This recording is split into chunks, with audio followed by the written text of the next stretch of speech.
Handa na ba ang inyong mga puso para sa isang kwentong susubok sa tibay ng isang ina at sa hangganan ng pagpapatawad?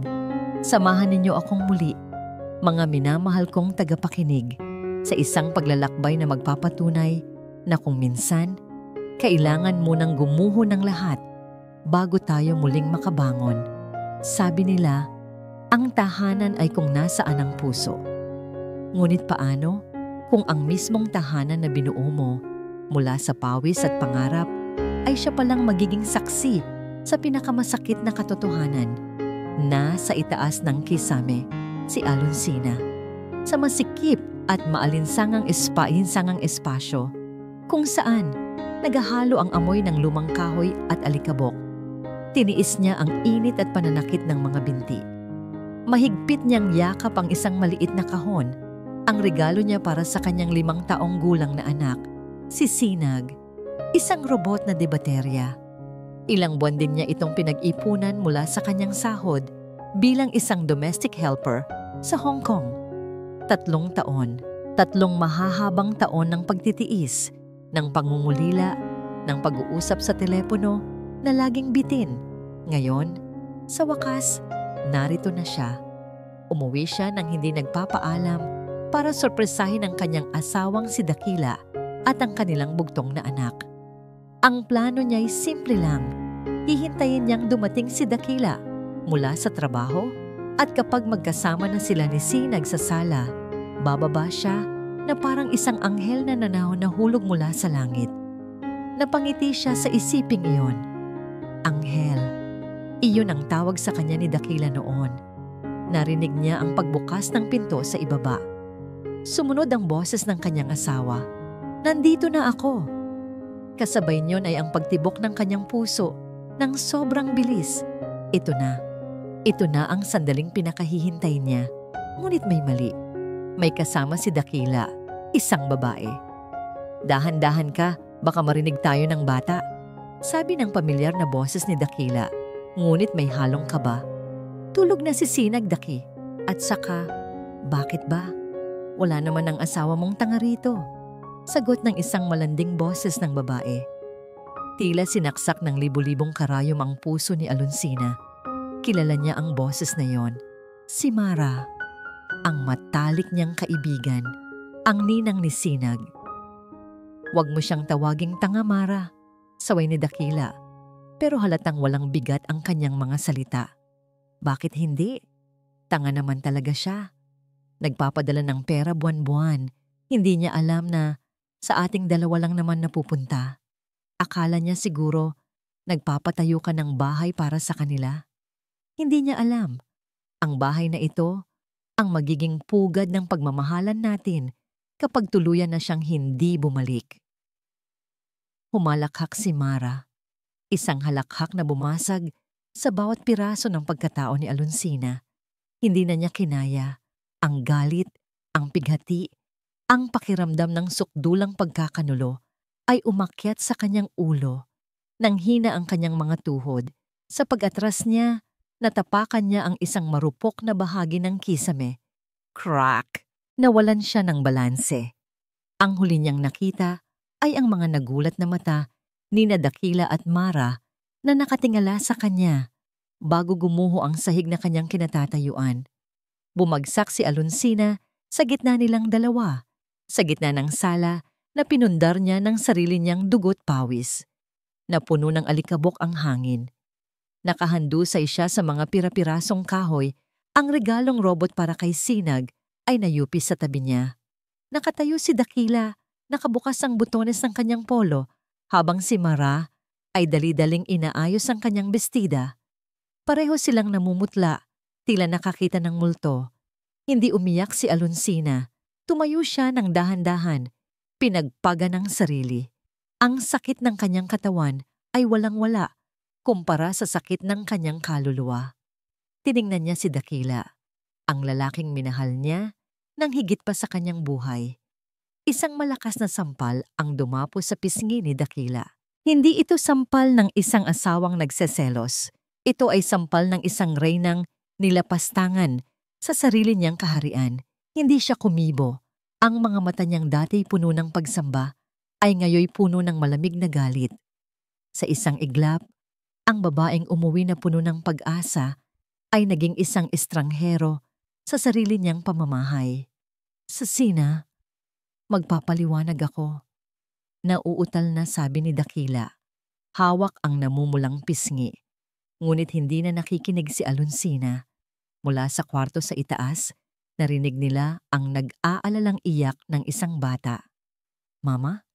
Mama? What was that noise? Ang boses ni Sinag, ang kanyang anghel. Tila doon lamang natauhan si Alonsina. Ang lahat ng galit sa kanyang mukha ay napalitan ng determinasyon. Nilagpasan niya si Dakila na parang hindi ito umiiral. Bawat hakbang niya ay mabigat. Bawat hakbang ay palayo sa 3 taon ng pangarap na ngayon ay durog na. Hinarang siya ni Dakila. Sina, sandali lang. Pakiusap. Tinabig ni Alonsina ang kamay nito. Isang pagtabig na hindi lang pisikal, kundi isang pagputol sa lahat ng namagitan sa kanila. Huwag mo akong hahawakan, sabi niya sa boses na hindi niya nakilala.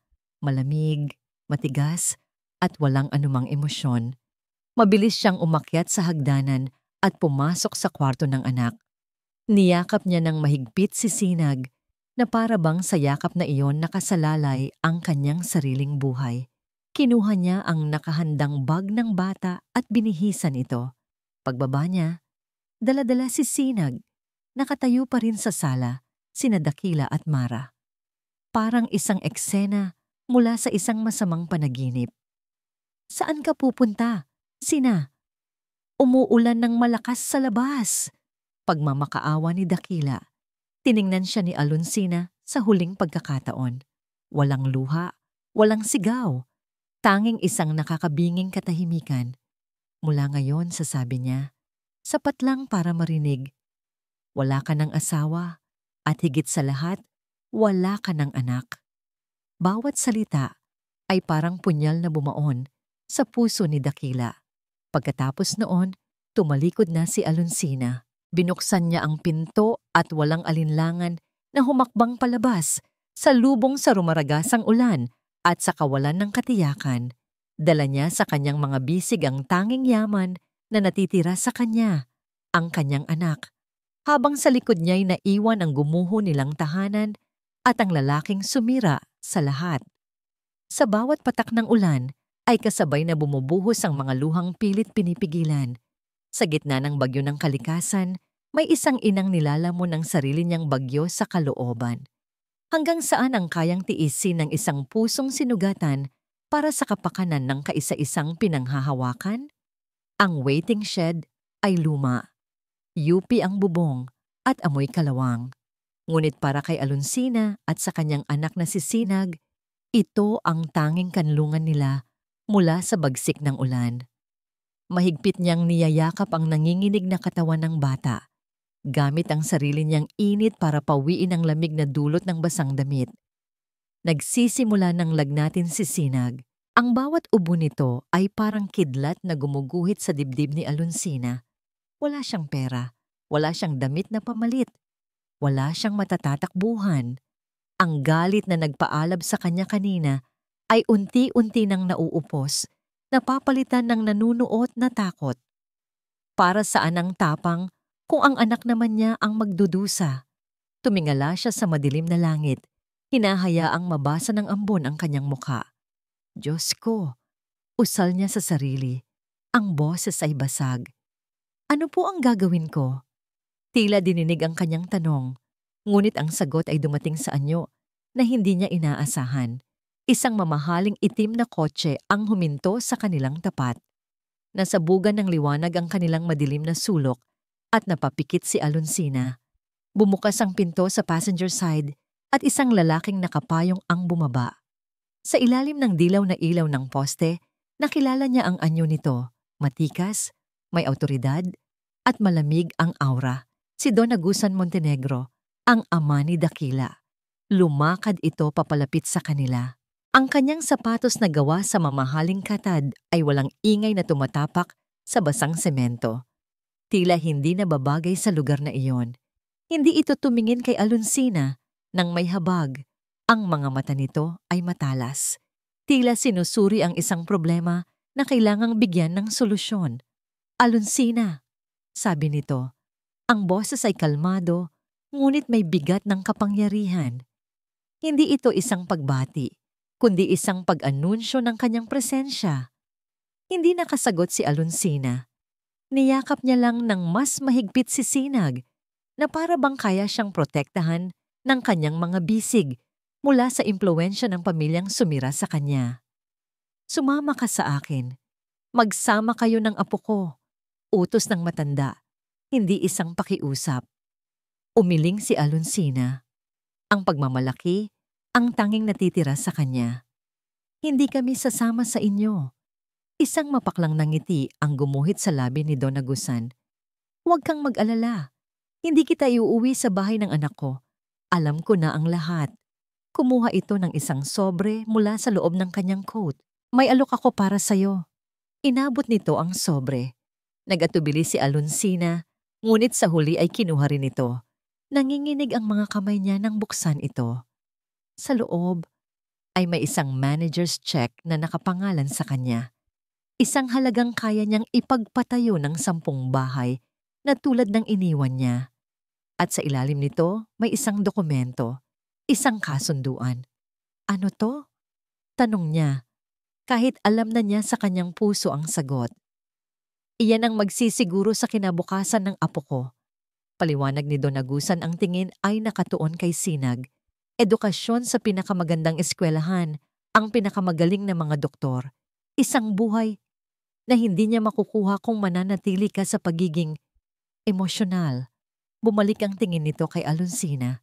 At ngayon, naroon na ang lamig. Ang kailangan mo lang gawin ay pirmahan ang kasunduan. Isang kasunduan na nagsasabing, lalayo ka. Mawawala ka sa buhay namin. Hindi mo naguguluhin si Dakila. At higit sa lahat, hindi mo kailanman isisiwalat ang kahihiyang ito para protektahan ang pangalan ng pamilya Montenegro. Pakiramdam ni Alonsina ay binuhusan siya ng isang drum ng nagyeyelong tubig. Ito pala ang halaga niya. Ang halaga ng kanyang pananahimik. Ang halaga ng kanyang pagkawala. Tiningnan niya ang natutulog na mukha ng kanyang anak. Maputla ito at bahagyang nakabukas ang mga labi habang humihinga ng mabigat. Pagkatapos ay tiningnan niya ang kontrata. Ang tiket niya tungo sa isang tahimik na buhay, ngunit isang buhay na binili ng kahihiyan. Nanlaban ang bawat himaymay sa kanyang katawan. Ngunit nang umubo muli si Sinag, isang ubong mahina at hirap, gumuho ang lahat ng pader na itinayo ng kanyang orgulyo. Dahan-dahan, kinuha niya ang tseke. Tinitigan niya ito ng matagal. Pagkatapos, sa harap mismo ng nagtatakang mga mata ni Don Agusan, pinunit niya ito sa gitna at muling pinunit hanggang sa maging maliliit na piraso. Hindi ko kailangan ng pera ninyo, sabi ni Alonsina. Ang boses ay matatag sa unang pagkakataon ngayong gabi. Itinuro niya ang kasunduan. Pero ito, ang kondisyon, tatanggapin ko.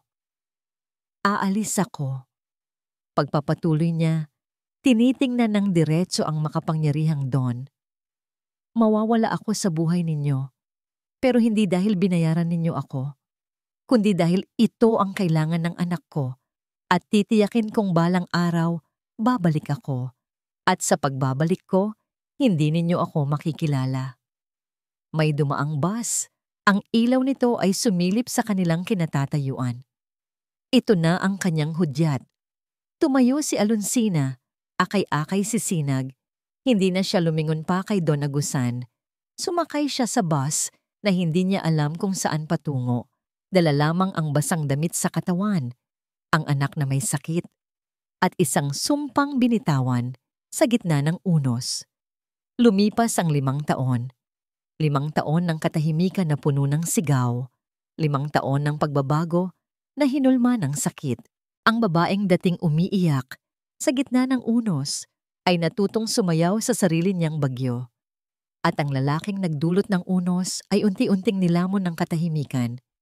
The 5-year projection is optimistic but unacceptable. I want it doubled. Ang boses ni Alonsina Vergara ay pumuno sa malamig at modernong boardroom. Matigas, malinaw, at walang bahid ng pag-aalinlangan. Nakaupo siya sa dulo ng mahabang mesa, suot ang isang navy blue power suit na bumagay sa kanyang malamig na aura. Ang kanyang buhok ay nakatali sa isang perpektong bun at ang kanyang mga mata, na minsay sumasalamin sa pag-ibig, ay ngayoy kasing talas ng salamin. Siya na ngayon ang founder at CEO ng Sinag Holdings, isang pangalang kinuha niya mula sa kaisa-isang liwanag ng kanyang buhay. Mula sa pagtitinda ng mga lutong bahay at pagtanggap ng mga labada, sa tulong ng tapat na siginhawa na itaguyod niya ang isang maliit na negosyo na ngayon ay isa ng lumalagong kumpanya sa real estate at retail. But Ma'am Sina, that's... Pagangal ng isang junior executive, hindi niya ito pinatapos. That's an order. I didn't build this company on optimistic projections. I built it on impossible results. Tumingin siya sa bawat isa sa kanila. Find a way. Adjourned. Isa-isang nagsilabasa ng mga empleyado. Naiwan siyang mag-isa sa tahimik na silid. Tumingin siya sa labas ng malaking bintana. Tanaw ang abalang lungsod ng pag-asa. 5 taon. Ngunit sa tuwing pumipikit siya, nararamdaman pa rin niya ang lamig ng ulan sa kanyang balat. Naririnig ang pagbasag ng kisame at naaamoy ang alikabok ng pagkakanulo. Ang mga alaalang yon ang naging gasolina niya. Ang sakit ang naging sandata niya. Sa kabilang dako ng lungsod, sa isang gusaling mas mataas at mas malaki, may isang lalaking nakakulong sa sarili niyang ginintuang hawla. Nakatayo si Daquila Montenegro sa harap ng floor-to-ceiling window ng kanyang opisina. Bilang CEO ng Montenegro Prime Conglomerate, nasa kanya na ang lahat. Kapangyarihan, yaman, posisyon, lahat ng bagay na pinangarap niya noon. Ngunit ang bawat sulok ng malawak na opisinang ito ay sumisigaw ng isang bagay na wala siya. Kinuha niya ang isang picture frame sa kanyang mesa. Ito lang ang tanging bagay sa loob ng silid na hindi mukhang pangnegosyo. Isang kupas ng litrato ng isang 5 taong gulang na batang lalaki na nakangiti. Kuha bago pa gumuho ang lahat. Si Sinag. Tumunog ang kanyang telepono. Pangalan ni Mara ang nasa screen. Binaliwala niya ito. Sa loob ng 5 taon, ang dati nag-aalab na pag-iibigan ay naging isang malamig na transaksyon. Napunta sa kanya ang babae, ngunit nawala ang kanyang kaluluwa. Nasaan ka na kaya, anak? Bulong niya sa larawan. Isang tanong na paulit-ulit niyang binibigkas sa loob ng 5 taon. Hinahanap-hanap niya ang tawa nito, ang yakap, ang bawat sandali na ipinagkait sa kanya ng sarili niyang kataksilan. Sa isang marangyang bahay sa isang tahimik na subdibisyon, naghahanda ng hapunan si ginhawa. Si Sinag, na ngayon ay 10 taong gulang na, ay abala sa kanyang assignment sa dining table. Yaya Hawa, why do other kids have pictures with their dads? Tanong ng bata, hindi inaalis ang tingin sa kanyang libro. Natigilan si ginhawa sa paghihiwa. Kasi anak, ang daddy mo, nasa malayo siya. Ito ang palusot na itinuro sa kanya ni Alonsina. Sakto namang pumasok si Alonsina sa pinto. Narinig niya ang tanong ng anak, na wala ang tigas sa kanyang mukha, na palitan ng isang pamilyar na kirot. Lumuhod siya sa tabi ni Sinag at hinaplos ang buhok nito. Mama's here, sabi niya. Pilit nang ngumingiti. Don't worry about that, okay? You have me and you have Yaya Hawa. We are more than enough, right? Tumango si Sinag at niyakap ang ina. Yes, Mama. I love you. I love you more, my Sinag. Sagot ni Alonsina. Ngunit sa kanyang isip, muling bumalik ang tanong. Sapat na nga ba? Kinabukasan. Sa opisina, pumasok ang kanyang executive assistant. Ma'am Sina, the representatives from the partner conglomerate are here for the merger meeting. Tumango si Alonsina. Ibinalik ang kanyang malamig na maskara. Ito na ang pinakamalaking deal sa kasaysayan ng Sinag Holdings. Ang pagsasanib na ito ang maglalagay sa kanila sa mapa ng mga higante. "Let them in," utos niya. Tumayo siya, inayos ang kanyang bestida at huminga ng malalim. Handa na siya para sa kinabukasan ng kumpanya, para sa kinabukasan ni Sinag. Bumukas ang pinto ng boardroom, pumasok ang 2 tao. Ang isa ay ang legal counsel ng kumpanya at ang isa, ang lalaking kumakatawan sa dambuhalang korporasyon. Nagtaas ng tingin si Alonsina. Sa parehong sandali, nag-angat din ng tingin ang lalaki. Ang oras ay tila huminto. Ang hangin ay nawala. Ang mga tunog ng opisina ay naglaho. Sa loob ng 5 taon, inihanda niya ang sarili sa lahat ng posibleng laban sa mundo ng negosyo. Ngunit hindi para dito. Hindi para sa kanya. Nakatayo sa kanyang harapan, suot ang isang mamahaling suit, ang lalaking sumira sa kanyang mundo. Si Dakila. Ang nakaraan ay isang multo na laging bumabalik sa paraang hindi mo inaasahan. At sa isang boardroom na dapat sanay lugar ng mga numero at stratehiya, ito'y naging isang entablado. Isang entablado para sa isang laro ng mga anino, kung saan ang bawat salita ay may dalang patalim at ang bawat tingin ay may bigat ng 5 taong nasayang. Para kay Alonsina, ang mundo ay gumuho sa pangalawang pagkakataon. Ngunit sa pagkakataong ito, walang kisameng bumagsak, walang alikabok, walang ingay. Tanging isang nakakabininging katahimikan habang ang mga mata nila ni Dakila ay nanatiling nakakadena sa isa't isa. 5 taon. Sa 5 taon na yon, inisip niya ang eksenang ito ng libu-libong beses. Sa kanyang imahinasyon, siya ay malakas, matatag, at hindi matinag. Ngunit ngayon na ito'y nangyayari na, naramdaman niya ang pamilyar na pagyanig sa kanyang mga tuhod, ang biglaang panlalamig sa kanyang mga kamay. Ang multo ng babaeng umiiyak sa ilalim ng ulan ay nagbabalik, ngunit pinigilan niya ito. Sa isang iglap, ibinalik niya ang pader na 5 taon niyang itinatayo. Huminga siya ng malalim at nang muli siyang magsalita, ang boses niya ay ang boses na ng CEO ng Sinag Holdings. "Mr. Montenegro," bati niya, may diin sa formalidad. Tila hindi sila magkakilala. "Welcome to Sinag Holdings. Please, have a seat." Nakita niya ang bahagyang gulat sa mga mata ni Dakila bago ito napalitan ng isang maskarang propesyonal. Umupo ito sa kabilang dulo ng mesa at sa pagitan nila'y hindi lang isang lamesang yari sa mahogany, kundi isang karagatan ng sakit at mga non-said words.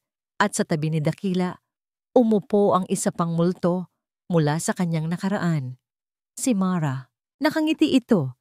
Isang nangiting matamis ngunit puno ng lason. "Good morning, CEO Vergara," bati ni Mara. Ang boses ay sadyang pinalambing.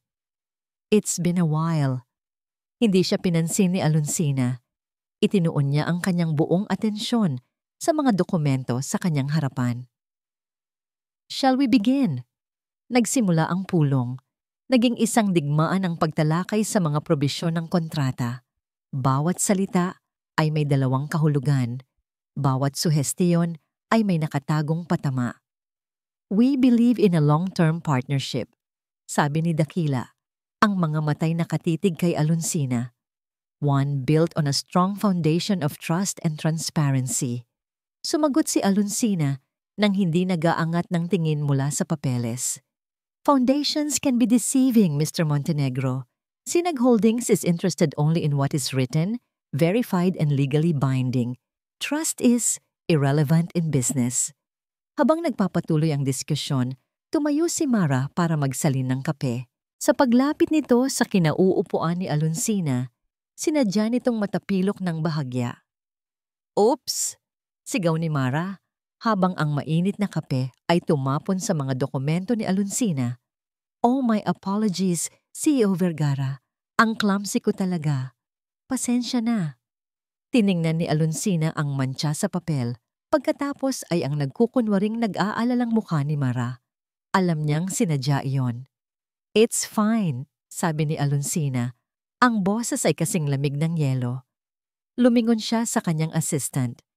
A new set of documents for me and a napkin for Miss Alcantara. She's making a mess. Isang mabilis na pula ang gumuhit sa pisngi ni Mara sa hiya. Nang matapos ang pulong ng walang napagkasunduan, unang tumayo si Alonsina. Kailangan niya ng hangin. Kailangan niyang makalayo sa dalawang taong yon. Naglakad siya patungo sa elevator. Ang tunog lang ng kanyang takong ang maririnig sa hallway. Sina? Wait! Narinig niya ang boses ni Dakila. Bago pa siya makapasok sa elevator, nahawakan nito ang kanyang braso. Mabilis na pumasok si Dakila sa loob bago pa ito tuluyang sumarado. Iniwan ang nagtatakang si Mara sa labas. Ngayon, silang dalawa na lang sa loob ng maliit at nagsasaradong espasyo. Sina, pakiusap, mag-usap tayo, sabi ni Dakila. Ang boses ay puno ng pagsusumamo. Hindi ko alam. Hindi ko alam na ikaw ang makakaharap ko. Maniwala ka. Hindi lumingon si Alonsina. Nakatitig lang siya sa mga numerong nagbabago sa itaas ng pinto ng elevator. Walang Sina dito. At lalong walang tayo. Sagot niya. Ako si CEO Vergara. At ikaw si COO Montenegro. At ang tanging dapat nating pag-usapan ay ang merger na hindi mangyayari. 5 taon, Sina. 5 taon kitang hinanap. Talaga? Sa wakas ay lumingon siya. At sa unang pagkakataon, nakita ni Dakila ang galit na nag-aalab sa kanyang mga mata. Hinanap mo ako? O hinanap mo ang kapayapaan para sa konsensya mo? Huwag ako, Dakila. Kilala kita. Bumukas ang pinto. Tapos na ang pag-uusap na ito, sabi ni Alonsina at naglakad palabas nang hindi na muling lumingon. Bumalik siya sa kanyang opisina na nanginginig ang buong katawan. Isinara niya ang pinto at sumandal dito, sa wakas, ay hinayaang makawala ang hiningang kanina pa niya pinipigilan. Isang bitag. Alam niyang isa itong bitag. Pero kaninong bitag? Umupo siya sa kanyang mesa at sinubukang pakalmahin ang sarili. Maya-maya, isang tunog ang narinig niya mula sa kanyang laptop. Isang email galing sa isang hindi kilalang address. Ang subject, Montenegro Prime Merger. Nagdalawang isip siya bago ito buksan. Sa loob, may isang naka-attach na file. Nang i-click niya ito, bumungad sa kanya ang mga nascan na dokumento. Mga flight itinerary, mga booking confirmation para sa meeting venue, mga email correspondence sa pagitan ng isang shell company at ng assistant ni Dakila. At sa bawat dokumento, may isang pangalang paulit-ulit na lumabas. Hindi bilang nagpadala, kundi bilang ang nag-aproba ng lahat ng gastos. Don Agusan Montenegro. At ang petsa sa lahat ng dokumento, 3 linggo bago pa man opisyal na ipinadala ang alok ng merger sa Sinag Holdings. Nanlamig ang buong katawan ni Alonsina. Hindi ito nagkataon lang. Hindi ito tadhana. Ito ay isang plano, isang kalkuladong plano na isinagawa ng taong nag-alok sa kanya ng kasunduan sa gitna ng 5 taon na ang nakalipas.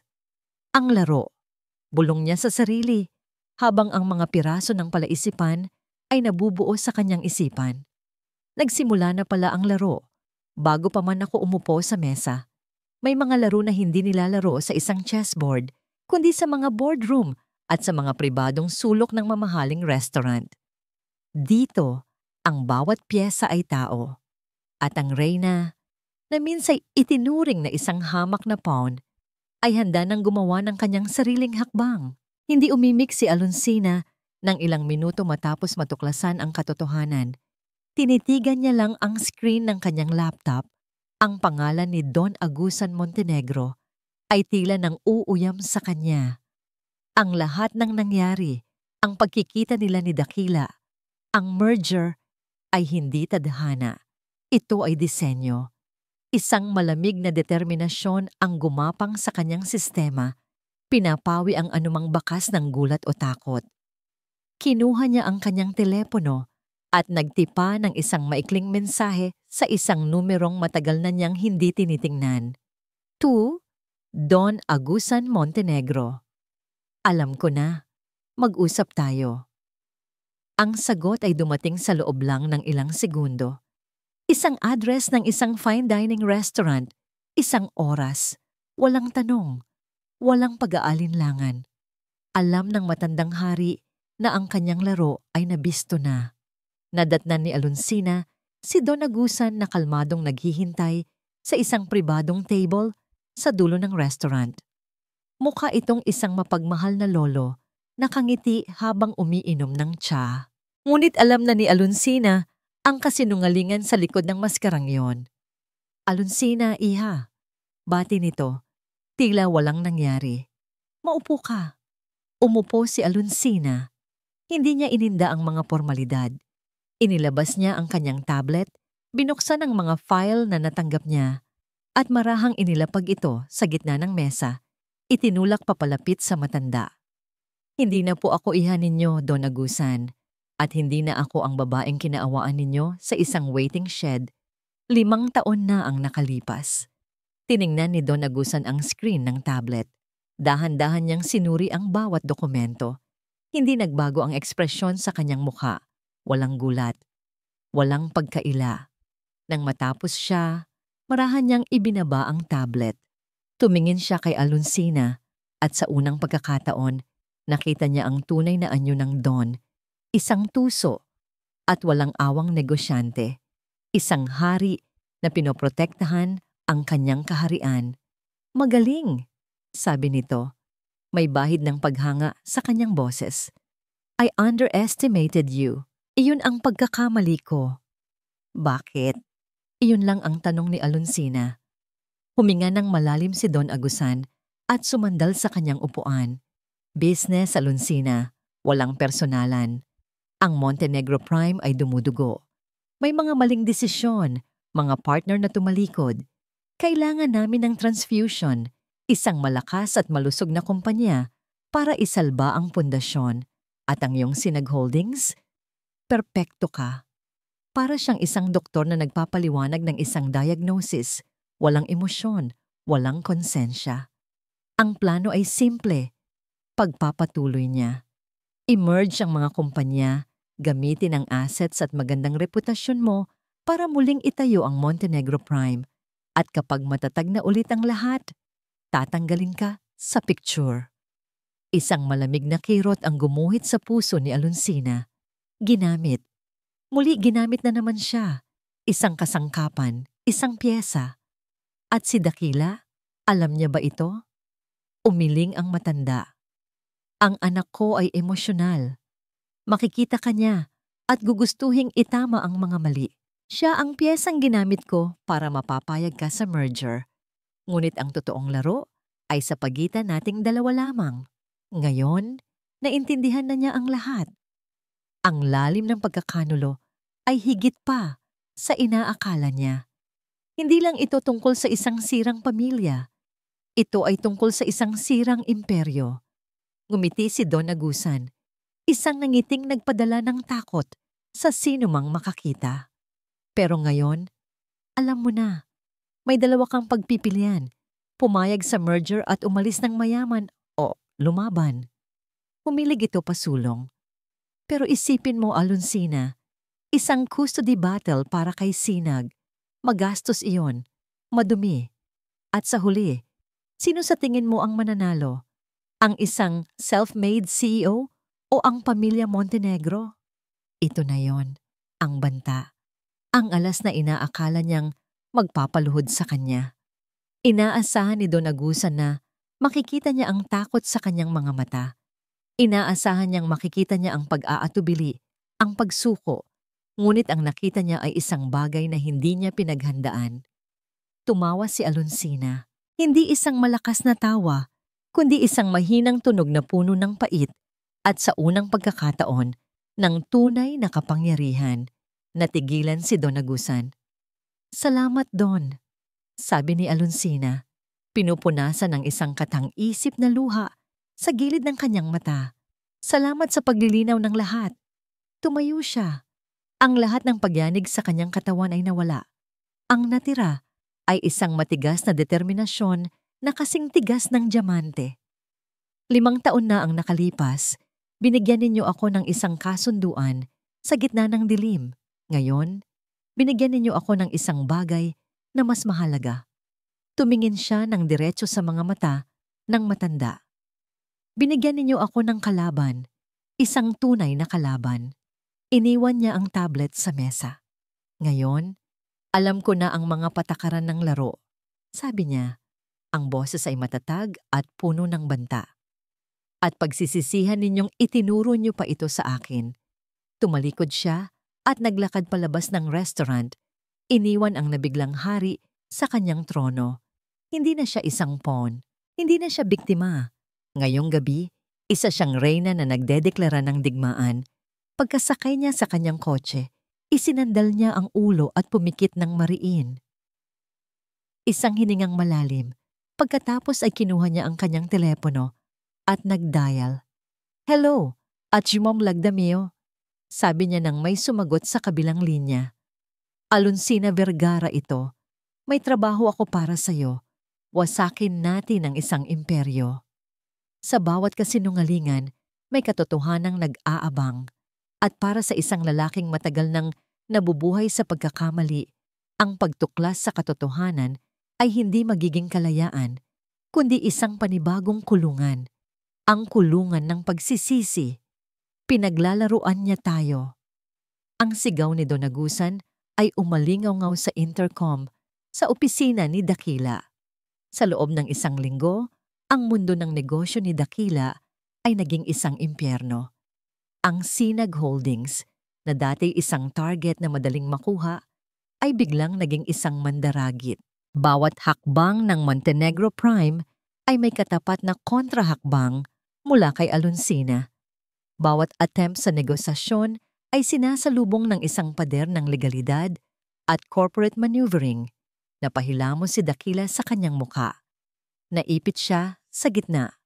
Sa isang panig, ang kanyang ama na walang humpayang pressure. Sa kabilang panig, ang babaeng minsan niyang sinaktan na ngayon ay isang henyo sa giyerang ito. Ang babaeng hindi niya maabot. Pumasok si Mara sa kanyang opisina nang hindi kumakatok. Dala ang isang paper bag mula sa isang mamahaling brand. Daki darling, tingnan mo ang nakuha kong bagong sapatos. Perfect for the charity ball next week, right? Sabi nito. Ang boses ay masaya at walang kamalay-malay sa bigat ng mundo ni Dakila. Hindi sumagot si Dakila. Nakatingin lang siya sa labas ng bintana. Ano bang problema mo? Tanong ni Mara. Nawala ang ngiti sa kanyang labi. Ilang araw ka ng ganyan. Dahil ba sa Alonsina na yon? Hindi mo matanggap na natatalo ka ng dati mong asawa? Hindi lang yon, Mara. Sagot ni Dakila. Sa wakas ay lumingon. Pagod na ako. Pagod na ako sa mga laro ni Papa.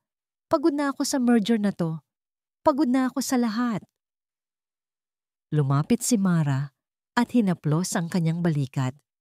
Kaya nga kailangan mong mag-relax. Bili mo ko ng bagong kotse, tapos magbakasyon tayo sa Europe. Forget all of this. Sa puntong yon, parang may pumitik sa loob ni Dakila. Ang pagiging materyoso ni Mara, ang kawalan nito ng pakialam sa pinagdadaanan niya. Lahat ay biglang naging kasuklam-suklam. Kotse? Bakasyon? Mahinang tanong niya. Krisis na ang pinagdadaanan ng kumpanya. Yan pa rin ang iniisip mo? At anong gusto mong isipin ko? Mataray na sagot ni Mara. Naawa ka ba sa kanya? Naawa ka sa babaeng sumira sa pamilya ninyo? Natigilan si Dakila. Anong sinabi mo? Pamilya ninyo? Oo, pare-pareho lang kayong mga Vergara, mapagmalaki at mapang-abuso. Biglang nanlaki ang mga mata ni Mara na pagtantong may nasabi siyang hindi dapat. Ngunit huli na. Narinig na ni Dakila. Mga Vergara, plural, hindi lang si Alonsina. Anong ibig mong sabihin? Tanong ni Dakila. Ang boses ay biglang naging seryoso. Bakit? Bakit mo dinamay ang pamilya niya? Wala. Wala yon. Nadulas lang ako, sabi ni Mara. umiiwas ng tingin. Ngunit ang binhi ng pagdududa ay naitanim na. Kinagabihan, hindi mapakali si Dakila. Ang mga salita ni Mara ay paulit-ulit na tumatakbo sa kanyang isipan. May mali. May isang malaking piraso ng palaisipan na nawawala. Kinuha niya ang kanyang telepono at tinawagan ang isang numero mula sa isang lumang contact list. Hello? Cervantes Investigations. Cervantes, sabi ni Dakila. Kailangan ko ng serbisyo mo. Isang background check. Lahat. Mula pagkabata hanggang ngayon. Ang pangalan ay Mara Alcantara. Makalipas ang 3 araw, isang brown envelope na walang marka ang ipinadala sa kanyang opisina. Hinintay niyang umalis ang lahat bago ito buksan. Sa loob ay mga dokumento at mga lumang litrato. Mga clippings mula sa mga lumang dyaryo. Binuksan niya ang isa. Ang headline, Negosyante, nagpakamatay matapos malugi. Ang pangalan ng negosyante, Ricardo Alcantara, ang ama ni Mara. Nagpatuloy siya sa pagbabasa. Ang negosyo ni Ricardo Alcantara ay nalugi matapos itong iwan ng kanyang pinakamalaking business partner. At ang pangalan ng business partner, Armando Vergara, ang yumaong ama ni Alonsina. Parang binuhusan ng malamig na tubig si Dakila. Bawat piraso ng alaala ay biglang nagkaroon ng bagong, mas madilim na kahulugan. Ang aksidenteng pagkikita nila ni Mara sa isang bar. Ang bilis nitong pagkahulog sa kanya. Ang pag-udyok nito na gamitin ang pera ni Alonsina. Ang pagkamuhi nito hindi lang kay Sina, kundi sa lahat ng may kaugnayan sa pangalang Vergara. Hindi ito pag-ibig, hindi ito pagnanasa. Ito ay paghihiganti. Isang plano na matagal nang inihanda. At siya? Siya ang naging perpektong instrumento. Isang tanga, isang duwag, isang kasangkapan sa isang larong hindi niya alam. Nakasali pala siya. Napasuntok si Dakila sa kanyang mesa. Ang tunog ay umalingaw-ngaw sa tahimik na opisina. Napuno siya ng galit, hindi kay Mara, hindi kay Alonsina, kundi sa sarili niya. Ang kahihiyan at pagsisisi ay tila lalamon sa kanya ng buo. Nagulat siya sa tunog. Tiningnan niya ang screen. Isang pangalang hindi niya inaasahang tatawag. Ginhawa Reyes. Nanginginig ang kamay niya nang sagutin ito. Hello? Hawa? Ang narinig niya sa kabilang linya ay hindi isang simpleng pagbati.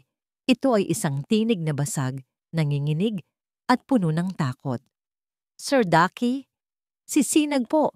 Isinugod namin siya sa ospital. Sa isang iglap, lahat ng bagay ay maaaring magbago. Ang mga digmaan sa boardroom, ang mga hidwaan ng nakaraan, ang bigat ng puot, lahat ay nagiging walang kabuluhan sa harap ng isang kalabang hindi kayang talunin ng pera o kapangyarihan, ang kalaban na tinatawag na karamdaman. Clear the way. Pediatric emergency. Ang mga salitang yon ay parang gong na paulit-ulit na umalingaw-ngaw sa tainga ni Alonsina habang tinatakbo niya ang hallway ng ospital, sinusundan ng stretcher kung saan nakahiga ang kanyang anak. Ang mundo niya ay biglang kumitid. Nawala ang mga tao sa paligid. Ang tanging nakikita niya ay ang maputlang mukha ni Sinag, ang mga mata nitong bahagyang nakapikit, at ang mga pasa sa braso na kanina lang niya napansin habang tinutulungan itong magbihis. Nagsimula lang ito bilang isang simpleng lagnat. Ngunit pagkatapos ng 2 araw, hindi ito bumababa. At kaninang hapon, habang naglalaro, bigla na lang itong nanghina at nawalan ng malay. Anong nangyayari sa anak ko? Sigaw niya sa isang nurse. Ang boses ay naglalaman ng takot na pilit niyang nilalabanan. Calm down, ma'am. We're doing everything we can. Sagot ng nurse bago sila tuluyang pumasok sa mga pinto ng emergency room. Naiwan siyang nakatayo sa labas. Ang CEO ng Sinag Holdings, ang babaeng kayang magpatiklop ng mga negosyante sa isang salita lang, ay ngayon isang ina na walang magawa, nanginginig sa takot. Dumating si Ginhawa, umiiyak at may dalang mga gamit. Ma'am Sina, niyakap ni Alonsina ang matanda at doon, Sa balikat ng kanyang tapat na kasama, naramdaman niya ang pagguhit ng unang patak ng luha. Hawa, anong gagawin ko? Ang anak ko? Ilang oras ang lumipas na parang isang kawalang hanggan. Bawat segundo ay isang pagpapahirap. Bawat anino ng doktor na dumadaan ay nagdudulot ng pag-asa at takot. Sa gitna ng kanyang paghihintay, isang pamilyar na anino ang namataan niya sa dulo ng hallway. Tumatakbo. Hingal na hingal. Si Dakila. Parang isang switch na binuksan, ang takot sa puso ni Alonsina ay biglang nahaluan ng galit. Nang makita siya ni Dakila at akmang lalapit, mabilis siyang tumayo at hinarang ito. Anong ginagawa mo rito? Tanong niya. Ang bawat salita ay malamig at matalim. Sina? Si Sinag. Tumawag si Hawa. Nasaan siya? Okay lang ba siya? Sabi ni Dakila. Ang muka ay puno ng pag-aalala. Huwag mong banggitin ang pangalan ng anak ko. Mariing sabi ni Alonsina. Wala kang karapatan. Karapatan? Ama niya ako, Sina. Ama? Isang mapaklang tawa ang kumawala sa lalamunan ni Alonsina. Nasaan ka noong unang beses siyang nagkalagnat? Nasaan ka noong unang araw niya sa eskwela? Nasaan ka 5 taon na ang nakalipas? Wala kang karapatan, Dakila. Lalo na ngayon. Humarang siya sa harap ng pinto ng ER. Ang kanyang maliit na katawan ay naging isang pader na hindi kayang gibain. Umalis ka. Hindi ka kailangan dito. Ang sakit sa mga mata ni Dakila ay hindi maikakaila. Ngunit sa pagkakataong ito, hindi ito tatalab kay Alonsina. Ang tanging mahalaga sa kanya ay ang batang nasa loob ng silid na yon. Pakiusap. Sina, hayaan mo lang akong malaman kung okay siya bago pa man siya makasagot. Bumukas ang pinto ng ER. Isang doktor ang lumabas. Ang mukha ay seryoso. Family of Sinag Vergara? Mabilis na lumapit si Alonsina. Ako po. Ako ang ina niya. Kamusta na po siya, Doc? He's stable for now, sabi ng doktor na nagbigay ng bahagyang ginhawa sa kanya. But we ran some initial tests. We found irregularities in his blood count. Napakababa ng kanyang platelets at red and white blood cells. We need to run more tests, specifically a bone marrow aspiration, to confirm our diagnosis. Ang mga salitang medikal ay parang ibang lengguwahe sa pandinig ni Alonsina. Diagnosis? Anong diagnosis po, Doc? Nagatubili ang doktor. Tiningnan nito si Dakila na nakatayo sa likod ni Alonsina. It's best if we talk privately, Mrs. Vergara. Ngunit hindi na naghintay si Alonsina. Pumasok siya sa loob. Nakita niya si Sinag na nakahiga sa isang kama. May nakakabit na IV sa kamay. Gising na itong ngunit halatang nanghihina. Mama! Mahinang tawag ng bata. Nandito si Mama, anak. Huwag kang mag-alala. Sabi ni Alonsina. Hinahaplos ang noo ng bata habang pinipigilan ang sariling mga luha. Umupo siya sa tabi ng kama. Hinawakan ang maliit na kamay ni Sinag at ibinuhos ang lahat ng kanyang lakas para ngumiti. Isang nangiti para sa kanyang anak. Isang nangiting nagsasabing magiging maayos ang lahat kahit na sa loob-loob niya, ang kanyang mundo ay nagsisimula ng gumuho. Sa labas ng silid, nakatayo si Dakila. Nakatingin sa siwang ng pinto. Nakikita niya ang eksena sa loob, ang mag-inang nagbibigayan ng lakas. At sa sandaling iyon, naramdaman niya ang buong bigat ng kanyang kasalanan. Hindi niya sila maprotektahan. Hindi niya sila maalagaan. Ang kaya niya lang gawin ay manood mula sa malayo. Isang estranghero sa sarili niyang pamilya. Maya-maya, muling lumabas ang doktor. Hawak ang isang clipboard. Ang kanyang mukha ay mas seryoso pa kaysa kanina. Ginang Vergara, kailangan po nating mag-usap. May mga salitang mas matalas pa sa kutsilyo, mas mabigat pa sa mundo. Mga salitang kayang bumasag ng puso sa isang iglap at magpabagsak sa pinakamatatag na tao. Ito ang mga salita ng hatol. Isang hatol na hindi nanggagaling sa korte, kundi sa isang silid na amoy gamot at puno. ng kawalan ng pag-asa. Severe aplastic anemia. Paulit-ulit na umikot sa isipan ni Alonsina ang tatlong salitang iyon. Ang bawat letra ay parang pako na ibinabaon sa kanyang utak. Nakaupo siya sa isang upuang plastik sa labas ng kwarto ni Sinag, sa tapat ng opisina ng doktor. Si Ginhawa ay nasa tabi niya. Ang kamay nito ay nakahawak sa kanyang balikat, ngunit hindi niya ito maramdaman. Manhid ang kanyang buong katawan. Ito ay isang rare and serious condition, Ginang Vergara. Paliwanag ng doktor kanina, ang boses ay puno ng professional na pakikiramay. Ang bone marrow ng anak ninyo, it stopped producing enough new blood cells, kaya siya nangihina, nagkakaroon ng mga pasa, at laging nilalagnat. It leaves him defenseless against infections and bleeding. Ang tanging nagawa ni Alonsina ay tumango. Kahit na wala siyang maintindihan, ang tanging alam niya ay ang ibig sabihin ng salitang serious. May lunas po ba, Doc? Tanong ni Ginhawa. Ang boses ay nanginginig para sa kanya. Mayroon, sagot ng doktor. Blood transfusions can manage the symptoms, pero ang tanging lunas, ang tanging pag-asa, para tuluyan siyang gumaling, ay isang bone marrow transplant. Sa salitang pag-asa, isang maliit na sinag ng liwanag ang pumasok sa kadiliman ni Alonsina. Kumapit siya roon. Transplant, ulit niya. Gawin po natin. Kahit ano, kahit magkano, kukunin ko. Isang malungkot na ngiti ang ibinigay ng doktor. Hindi po ganoon kasimple. Kailangan natin ng donor. Isang donor na may perfect match sa kanyang tissue type. Family members are usually the first candidates. At nagsimula ang proseso. Kinuha ang dugo ni Alonsina. Tumawag siya sa kanyang mga kapatid sa probinsya. Nagmamakaawa na pumunta at magpa-test. Bawat oras ng paghihintay sa resulta ay isang walang katapusang agonya.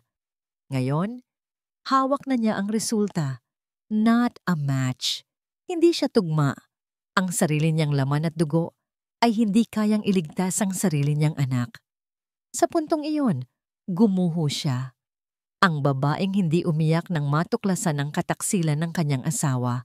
Ang babaeng hindi lumuha nang harapin ang makapangyarihang Don. Ang babaeng bumangon mula sa abo at nagtayo ng sarili niyang imperyo. Ngayon, sa isang sterile na hallway ng ospital, sa harap ng isang pirasong papel, siya ay gumuho. Niyakap siya ni Ginhawa at doon na bumuhos ang lahat. Humagulgol si Alonsina, hindi isang iyak ng galit o pighati, kundi isang iyak ng dalisay na desperasyon, isang iyak ng isang inang natatalo sa laban para sa buhay ng kanyang anak. Wala na, Hawa. Wala na, sabi niya sa gitna ng kanyang mga hikbi. Anong gagawin ko? Paano ko ililigtas ang anak ko? Habang umiiyak siya, lumabas ang doktor mula sa kanyang opisina. Ang mukha ay puno ng awa. Lumuhod ito ng bahagya sa kanyang harapan. Ginang Vergara, may isa pa. Mahinang sabi nito. May isa pang pag-asa. Nag-angat ng tingin si Alonsina. Ang mga mata ay namumugto at puno ng tanong. Statistically, pagpapatuloy ng doktor, ang pinakamataas na tsansa ng isang perfect match bukod sa identical twins ay nagmumula sa biological parents. Nasubukan na natin kayo. Ang huling opsyon, ang natatanging pag-asa, ay ang ama ng bata. Parang isang malakas na sampal ang mga salitang yon. Ang ama ng bata. Si Dakila, ang lalaking isinumpa niya, ang lalaking ipinagkait niya sa kanyang anak, ang lalaking itinuring niyang patay na. Ang kaligtasan ni Sinag ay nakasalalay sa kanya. Biglang tumigil ang pag-iyak ni Alonsina. Napalitan ito ng isang nakakakilabot na katahimikan. Tumingin siya sa dulo ng hallway. Nandoon pa rin si Dakila. Nakasandal sa pader, hindi umalis mula pa kanina. Nakatingin ito sa kanila. Ang mukha ay isang maskara ng sakit at pag-aalala. Parang isang malupit na biro ng tadhana. Sa loob ng 5 taon, ginawa niya ang lahat. para patunayan sa mundo at sa kanyang sarili na hindi niya kailangan si Dakila, na kaya niyang buhayin si Sinag ng mag-isa, na mas malakas siya nang wala ito. Ngunit sa huli, sa pinakamahalagang laban ng kanyang buhay, kailangan niya ito. Kailangan niyang lunukin ang lahat ng kanyang pride. Kailangan niyang kalimutan ang lahat ng sakit. Kailangan niyang ibaba ang kanyang sarili at lumapit sa lalaking sumira sa kanya. Dahan-dahang tumayo si Alonsina. Bawat galaw ay mabigat. Tila pasan niya ang buong daigdig. Naglakad siya palayo kay ginhawa, palayo sa doktor. Naglakad siya sa mahabang hallway patungo sa lalaking nakatayo sa dulo. Bawat hakbang ay isang alaala ng sakit. Ang gumuho na kisame. Ang kasunduan sa gitna ng ulan. Ang 5 taon ng pag-iisa. Nang sa wakas ay makarating siya sa harapan ni Dakila, nag-angat siya ng tingin. Ang mga mata nila ay muling nagtagpo. Ngunit ngayon, walang galit. Walang panunumbat. Tanging ang hubad na katotohanan ng isang inang nagmamakaawa. Alam niyang kailangan niyang magsalita. Kailangan niyang hilingin ang pabor na ito. Ang pabor na dudurog sa huling piraso ng kanyang natitirang pagmamalaki. Sabi nila, ang tunay na lakas ay hindi nasusukat sa taas ng pader na kaya mong itayo, kundi sa tapang na wasakin ito kapag kinakailangan. Sa isang mahabang hallway ng ospital, ang isang reyna ay handa nang magpatira pa, hindi dahil sa pagkatalo, kundi dahil sa pag-ibig na mas makapangyarihan pa sa anumang galit. Nakatayo si Alonsina sa harap ni Dakila. Ang distansya sa pagitan nila ay ilang talampakan lamang, ngunit pakiramdam niya'y tumawid siya ng 1,000 milya ng sakit at alaala para lang marating ito. Nag-angat ng tingin si Dakila. Ang mga mata ay puno ng tanong at pag-aalala. Nakita niya ang pamumugto ng mga mata ni Alonsina, ang pamumutla ng kanyang mga labi. Sinubukan ni Alonsina na magsalita, ngunit ang mga salita ay tila naipit sa kanyang lalamunan. Ang pride, ang galit, ang pader, na 5 taon niyang itinayo, lahat ay nakikipaglaban sa iisang katotohanan. Kailangan niya ang tulong nito. Dakila. Sa wakas ay lumabas ang kanyang boses, basag at halos pabulong. Huminga siya ng malalim, inipon ang lahat ng natitirang lakas. May sakit si Sinag, sabi niya, at sa pagbanggit pa lang sa pangalan ng anak, nagsimula na namang mamuo ang luha sa kanyang mga mata. Severe aplastic anemia, kailangan niya ng bone marrow transplant para mabuhay. Tumingin siya ng diretso sa mga mata ng lalaking minsan niyang sinumpa. Hindi ako match, Daki. Walang sino man sa pamilya ko ang match. Huminto siya. At sa katahimikan na yon, ibinigay niya ang kanyang huling piraso ng puso. Ang kanyang huling piraso ng pagmamalaki. Pakiusap. Daki, iligtas mo ang anak natin. Ang mga salitang anak natin ay parang isang bombang sumabog sa pagitan nila. 5 taon niyang ipinagkait ang mga salitang iyon. Ngunit ngayon, ito na ang kanyang puting bandila, ang kanyang pagsuko. Ang bawat salita ni Alonsina ay parang suntok sa sikmura ni Dakila. Ang sakit, ang diagnosis, ang takot sa kanyang mga mata, lahat ay dahil sa kanya. Kung hindi lang dahil sa kanyang kataksilan, sana'y magkasama nilang hinarap ito mula pa sa simula. At ang huli niyang sinabi, anak natin. Walang pag-aalinlangan, walang pagdadalawang isip. Para sa kanya, hindi ito isang pagpipilian. Ito ay isang pribilehiyo. Ang pagkakataong hindi niya nakuha sa loob ng 5 taon. Oo, sagot niya kaagad. Ang boses ay sigurado at puno ng emosyon. Lumapit siya, ngunit hindi para hawakan ito, kundi para ipakita ang kanyang sinseridad. Oo, Sina. Gagawin ko. Kahit ano. Para sa kanya. Nakita niya ang pagguhit ng laking ginhawa sa mukha ni Alonsina. Wala kang dapat ipakiusap sa akin, pagpapatuloy niya. At sa pagkakataong ito, ang boses niya ay basag na. Ako, ako dapat ang lumuhod sa'yo. Ako dapat ang magmakaawa para sa kapatawaran mo. Duwag ako, Sina. Naging makasarili ako. At ang lahat ng nangyayaring to, kasalanan ko. Ang pagsisisi na 5 taon niyang kinimkim ay bumuhos na parang isang dam. Ito na lang ang tanging paraan para makabawi ako, para may magawa akong tama bilang ama niya. Gagawin ko, Sina. Ibibigay ko ang lahat. Hindi ko alam kung paano ka pasasalamatan. Huwag. Putol ni Dakila. Huwag mo akong pasalamatan. Hayaan mo lang akong gawin ito. Hayaan mo lang akong maging tatay sa kanya, kahit sa ganitong paraan lang. Dakila, anong nangyayari rito? Anong pinag-uusapan ninyo ng babaeng yan? Dumating si Mara.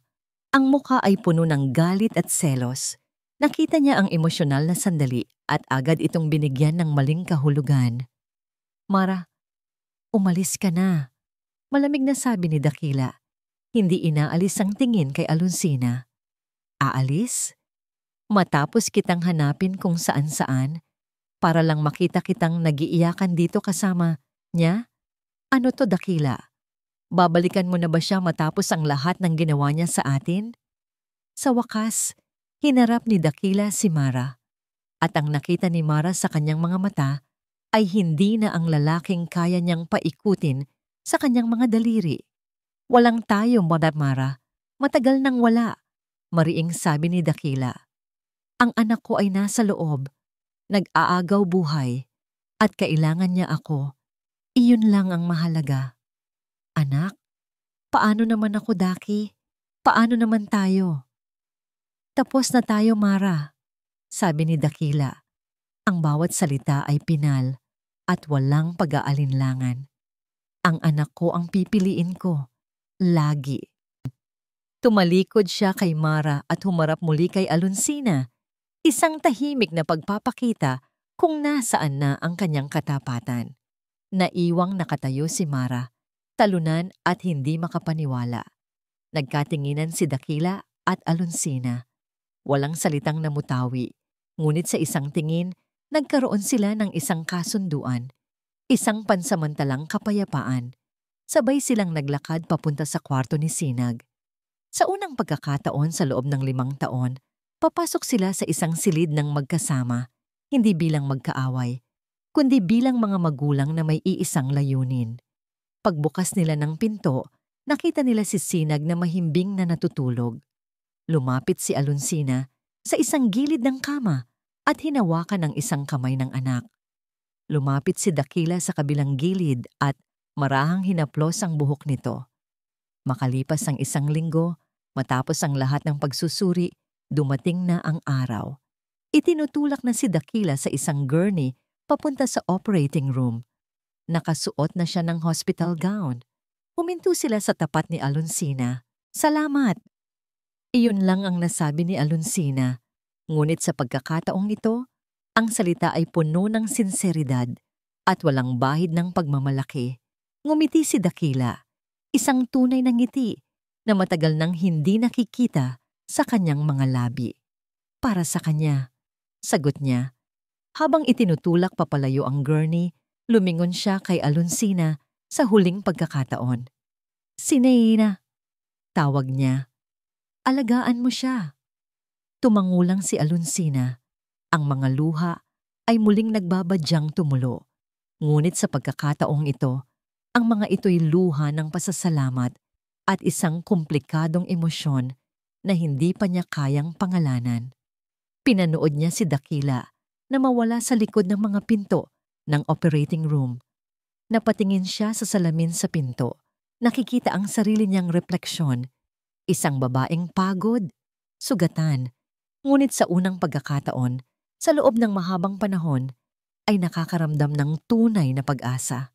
Ang pag-asang yun ay hindi na nagmumula sa kanyang sariling lakas, kundi sa isang sakripisyong handang gawin ng lalaking minsan niyang inakalang kalaban. Sabi nila, ang pagpapatawad ay hindi paglimot sa nakaraan, kundi pagtanggap na hindi mo nahahayaang sirain ito ang iyong kinabukasan. Ang bawat katapusan ay isang panibagong simula at sa isang silid ng paggaling kung saan ang tanging maririnig ay ang pintig ng pag-asa, isang bagong kabanata ang isusulat, hindi gamit ng pluma ng pag-ibig, kundi ng paggalang at walang hanggang pagmamahal para sa isang anak. Lumipas ang mga linggo. Ang sterile na amoy ng ospital ay unti-unting napalitan ng pamilyar na amoy ng mga prutas na dala ni ginhawa at ng mga bulaklak mula sa mga bumibisita. Ang pinakamahalaga sa lahat, ang kulay ay unti-unti nang bumabalik sa mga pisngi ni Sinag. Matagumpay ang operasyon. Tinanggap ng katawan ni Sinag ang bagong bone marrow. Bawat araw, palakas ito ng palakas. At sa bawat araw na iyon, isang tahimik at hindi inaasahang routine ang nabuo sa loob ng kwartong iyon. Nandyan palagi si Alonsina, hindi umaalis sa tabi ng anak. At nandyan din palagi si Dakila. Dumarating siya tuwing umaga, bago pumasok sa opisina, at bumabalik bago matulog ang bata. Hindi sila nag-uusap ng marami. Ang kanilang interaksyon ay umiikot lang kay Sinag, pag-aasikaso sa gamot, pagbabasa ng kwento, o simpleng panonood dito habang naglalaro sa kanyang kama. Isang hapon, habang naglalaro si Sinag ng robot na ibinili ni Dakila, isang kapalit para sa robot na nayupi 5 taon na ang nakalipas, bigla itong tumingin sa ama. "Daddy," sabi ng bata, ang boses ay malinaw na. "Can you help me fix this?" Natigilan si Dakila. Ito ang unang pagkakataon na tinawag siyang Daddy ni Sinag ng may buong kamalayan. Napatingin siya kay Alonsina, tila humihihingi ng permiso. Isang bahagyang tango lang ang isinagot ni Alonsina, kasama ang isang maliit at pagod na ngiti. Ang ngiting iyon ay sapat na. Lumapit si Dakila at naupo sa gilid ng kama. Nanginginig ng bahagya ang kanyang mga kamay habang inaabot ang laruan. "Sige anak, tingnan natin," sabi niya. Ang boses ay garalgal dahil sa namumuong emosyon. Sa sulok ng silid, pinanood sila ni Alonsina. Nakita niya ang paraan ng pagtingin ni Dakila kay Sinag, isang tingin ng purong pagsamba at pagsisisi. At nakita niya ang saya sa mga mata ng kanyang anak, isang kumpletong saya na ngayon niya lang nakita. Sa sandaling iyon, ang huling hibla ng galit sa puso ni Alonsina ay tuluyan ng natunaw. Napalitan ito ng isang malalim at payapang pagtanggap. Ilang gabi, bago ang araw ng paglabas nila sa ospital, mahimbing nang natutulog si Sinag. Tahimik na nakatayo sina Alonsina at Dakila sa tabi ng bintana. Pinagmamasdan ang mga ilaw ng lungsod ng pag-asa sa ibaba. Si Alonsina ang unang bumasag sa katahimikan. "Salamat," sabi niya. Hindi nakatingin kay Dakila. Hindi lang para sa pagligtas sa kanya. "Salamat sa pananatili mo rito." "Wala akong ibang dapat puntahan," sagot ni Dakila. "Sina, tungkol sa atin." "Shh!" Putol ni Alonsina. Sa wakas ay lumingon dito. Ang kanyang mga mata ay kalmado na. Walang bakas ng dating sakit. Walang tayo o Dakila at okay lang yon. Huminga siya ng malalim. "Ang babaeng minahal mo, ang babaeng asawa mo, namatay na siya 5 taon na ang nakalipas sa sahig ng sala natin. At ang lalaking minahal ko, namatay na rin siguro noong araw na yon. Ang pagmamahal na yon, wala na Dakila. Nasira na." Nakita niya ang sakit sa mga mata ni Dakila. Ngunit nagpatuloy siya. Pero ang narito ngayon ay 2 tao. Isang ina, isang ama. At mayroon tayong isang tungkulin. Ang palakihin ang batang yon ng buo at masaya. Hindi kumibo si Dakila. Tinanggap niya ang bawat salita. Ito ang kanyang sentensya, ang kanyang katotohanan. "Alam ko," sa wakas ay sabi niya, "at tatanggapin ko. Hindi ako hihingi ng kahit ano pa. Ang gusto ko lang ay maging ama sa kanya. Hahayaan mo ba ako?" Sa halip na sumagot, Inilahad ni Alonsina ang kanyang kamay. Nag-alinlangan si Dakila bago ito abutin. Ang kanilang paghahawak kamay ay hindi tulad ng dati. Walang kuryente, walang pagnanasa. Ito ay isang kasunduan, isang selyo ng paggalang at isang bagong simula. Partner? Tanong ni Alonsina. Tumango si Dakila. Isang maliit na ngiti ang sumilay sa kanyang labi. Partner? Dumating ang araw ng paglabas nila. Ang sikat ng araw na sumalubong sa kanila sa lobi ng ospital ay tila isang simbolo. Isang bagong sinag. Si Alonsina ang may hawak sa kamay ni Sinag. Si Dakila naman ang nagbubuhat ng kanilang mga gamit. Naglalakad sila ng may distansya sa isa't isa, ngunit may isang hindi nakikitang sinulid na nag-uugnay sa kanilang tatlo. Pagdating nila, sa sasakyan ni Alonsina, naunang lumapit si Dakila para pagbuksan sila ng pinto. Inalalayan niya si Sinag na makapasok bago humarap kay Alonsina. Walang halik, walang yakap, tanging isang makahulugang pagtango. Mag-iingat kayo, sabi ni Dakila. Ikaw rin, sagot ni Alonsina. Pumasok na siya sa driver's seat. Bago niya paandarin ang makina, tumingin siya sa rearview mirror. Nakita niya si Dakila na nakatayo pa rin sa labas ng ospital. Pinapanood silang umalis. Hindi na ito ang anino ng isang lalaking makasalanan, kundi ang anyo ng isang amang natagpuan ang kanyang katubusan. Huminga ng malalim si Alonsina at sa unang pagkakataon, sa loob ng napakatagal na panahon, naramdaman niya ang tunay na kapayapaan. Tumingin siya sa kanyang anak sa passenger seat na masayang nakatingin sa labas ng bintana at alam niyang tama ang kanyang naging desisyon. Ang pagpapatawad ay hindi para kay Dakila. Ito ay para sa kanya. At higit sa lahat, ito ay para kay Sinag. Pinaandar na niya ang sasakyan, papalayo sa ospital, papalayo sa nakaraan, at patungo sa isang bagong umaga. At dito po nagtatapos ang kwento ni Alonsina at Dakila. Isang kwento ng pagguho at muling pagbangon. Natutunan natin na ang tunay na pagpapatawad ay hindi nangangahulugang pagbabalik sa dati. Ito ay ang pagbuo ng isang bago at mas matatag na pundasyon mula sa mga guho ng nakaraan. Isang pundasyong binuo hindi na sa bulag na pag-ibig, kundi sa paggalang, pagtitiwala, at walang sawang pagmamahal para sa mga taong tunay na mahalaga sa atin. Ang pinakamalaking tagumpay ay hindi ang paghihiganti, kundi ang paghilom. Maraming salamat po sa inyong walang sawang pagsubaybay at pakikinig. Sana po ay may napulot kayong aral at inspirasyon sa kwento natin ngayong araw. Kung mayroon po kayong mga saloobin o komento, huwag po kayong mag-atubiling i-type sa comment section sa ibaba. Anong uri naman po ng kwento ang gusto ninyong marinig sa susunod? Hindi dito nagtatapos ang ating paglalakbay. Marami pa pong kwentong kasing ganda at mas puno ng aral dito sa aming channel. Kung nagustuhan nyo ang kwentong ito, i-like, i-share sa pamilya at mga kaibigan at mag-subscribe na rin para lagi kayong updated sa mga susunod pa naming kwento. I-click nyo ang notification bell para kayo ang unang makarinig kapag may bago kaming upload. Pagpalain po kayo ng Panginoon, kayo at ang inyong buong pamilya. Hanggang sa muli.